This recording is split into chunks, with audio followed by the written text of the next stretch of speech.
The unexamined life is not worth living. Socrates. The sun dips below the horizon, painting the sky in hues of orange and purple. A lone figure stands on a hill overlooking a bustling city. The city is alive with a symphony of sounds, the laughter of children, the strumming of a lyre, the distant hum of philosophical debate. This is Athens, the cradle of democracy, of art, of thought. And the question that echoes through the ages, as relevant today as it was then, is, what is the meaning of life? This question, as eternal as the stars themselves, has haunted humanity since we first looked up at the night sky and pondered our place in the cosmos. It is a question that has occupied the minds of the greatest thinkers, philosophers, and artists throughout history. Why are we here? What is our purpose? Is there some grand design? Or are we adrift in a sea of cosmic indifference? This essay is a journey, a quest to explore the answers offered by some of the greatest minds humanity has ever known. We will delve into ancient wisdom, grapple with modern anxieties, and emerge hopefully with a renewed sense of wonder and purpose. Our journey begins in the bustling streets of Athens with a philosopher who dared to question everything. Imagine the sun-drenched agora of Athens, a marketplace teeming with life. Here, amidst the merchants hawking their wares and citizens debating the latest political scandal, Socrates, the gadfly of Athens, roamed. He carried no scrolls, claimed no grand theories, yet his method, his relentless questioning, shook the very foundations of Athenian society. Know thyself, he urged, believing that the unexamined life was a tragedy. For Socrates, the meaning of life was not to be found in material wealth or social status, but in the pursuit of wisdom, in the relentless questioning of one's own beliefs and assumptions.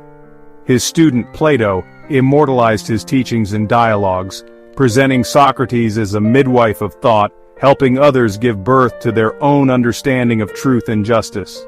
Plato envisioned a world of forms, eternal and immutable, where the essence of beauty, justice, and goodness resided.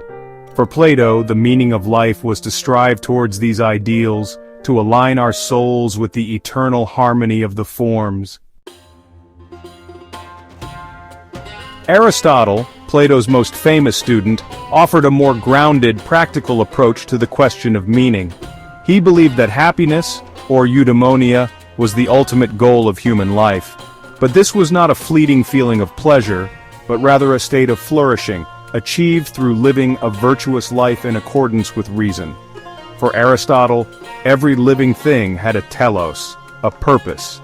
The purpose of a knife was to cut, the purpose of an acorn was to become an oak tree. And the purpose of a human being, he argued, was to live a life of reason and virtue. He identified virtues like courage, justice, wisdom, and temperance as essential for a fulfilling life. Aristotle's philosophy provides a roadmap for living a meaningful life, urging us to cultivate our virtues, to strive for excellence in all that we do. His teachings remind us that meaning is not something to be found outside ourselves, but rather something we cultivate through our actions and choices. As the Greek philosophers were grappling with the meaning of life across the world, a different tradition was emerging in the East. Buddhism, founded by Siddhartha Gautama, the Buddha, offered a radical departure from the Western philosophical tradition. The Buddha taught that life is inherently characterized by suffering, dukkha.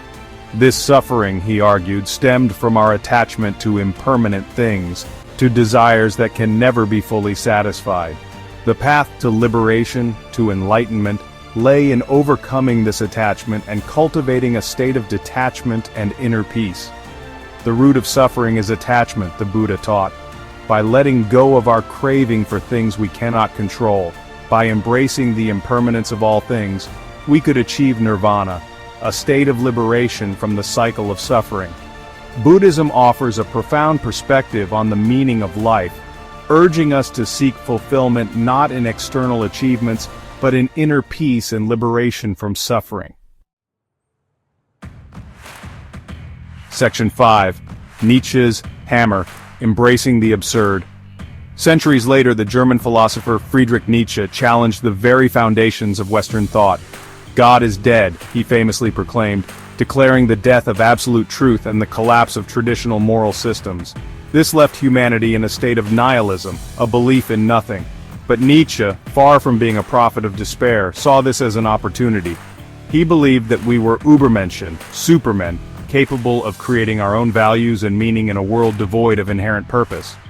He urged us to embrace the absurdity of existence, to live life on our own terms, to become the artists of our own lives. Without music, life would be a mistake, Nietzsche wrote, emphasizing the importance of embracing passion, creativity, and the will to power in a world devoid of preordained meaning. His philosophy, though often misunderstood, offers a powerful antidote to nihilism, urging us to embrace our freedom and create our own meaning in a world without God. Section 6. Existence precedes essence. Sartre and the burden of choice. In the 20th century, existentialism emerged as a dominant philosophical movement, grappling with the anxieties of a world shattered by war and disillusionment. Jean-Paul Sartre, one of the leading figures of existentialism, famously declared, "Existence precedes essence." This meant that we are born into a world without inherent meaning or purpose. We are not born with a predetermined essence or nature. Instead, we are defined by our choices and actions. We create our own meaning through the choices we make. This freedom, however, comes with a heavy burden of responsibility. We are condemned to be free, as Sartre put it. We are solely responsible for the meaning we create, and this realization can be both liberating and terrifying.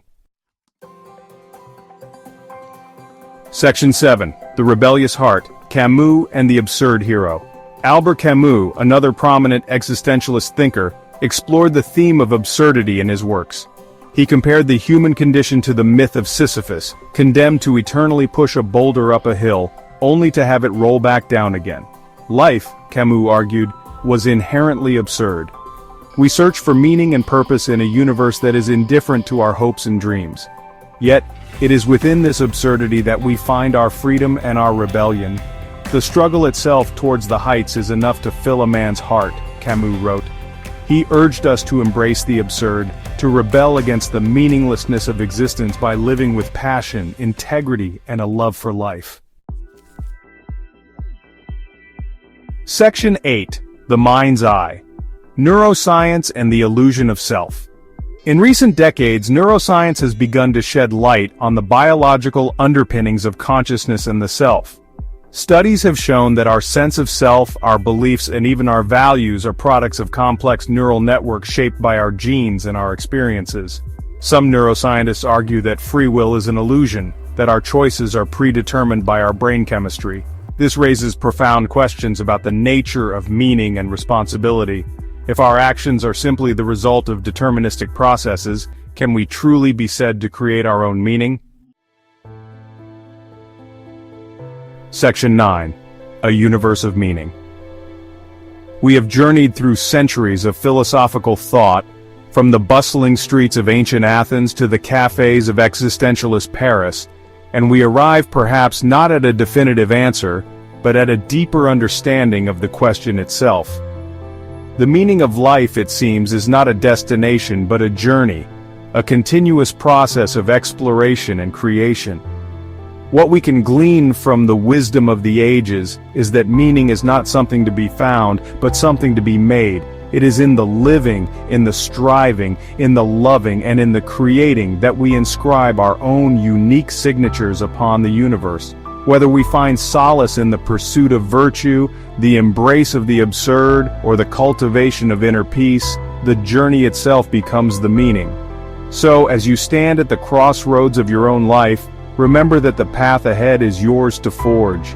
Embrace the freedom and responsibility that comes with being human.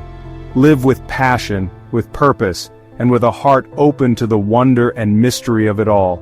For in the end, it is not the answer that matters, but the questions we ask and the lives we live in pursuit of them.